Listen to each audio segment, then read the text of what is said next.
समृद्धी महामार्गावरती 7 कृषी केंद्र होणार आहेत। शेतकऱ्यांना 30% विकसित भूखंड मिळणार आहे। जमिनीच्या मोबदल्यामध्ये काही वर्षांपर्यंत दरवर्षी एकरी 75,000 रुपये मिळतील। 15,119 शेतकऱ्यांची जमीन त्यामुळे बाधित होणार आहे। या संदर्भामध्ये 5,116 शेतकऱ्यांनी जमीन देण्यास पसंती दिली आहे। 9,481 हेक्टर जमीन 7 कृषी केंद्रांसाठी आवश्यक असल्याची माहिती आहे।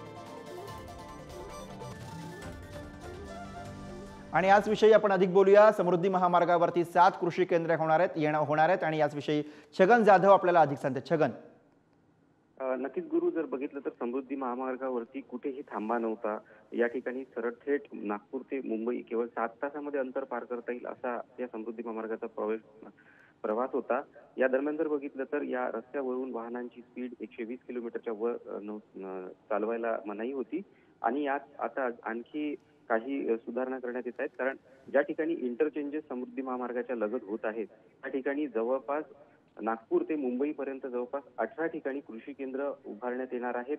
मोठमोठे हे कृषी केंद्र असतील आणि त्यात इंटरचेंजेसच्या बाजूला मोठी MIDC देखील डेव्हलप होणार आहेत आणि त्यासोबतच नवनगर जे आहेत ते देखील त्या ठिकाणी डेव्हलप होणार आहे।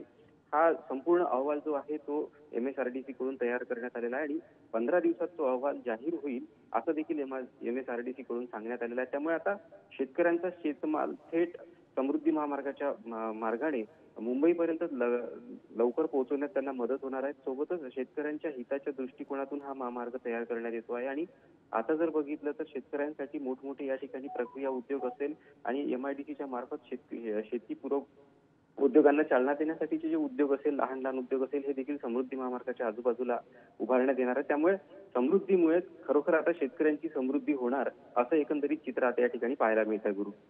बरं, धन्यवाद छगन या सगळ्या सविस्तर माहितीसाठी।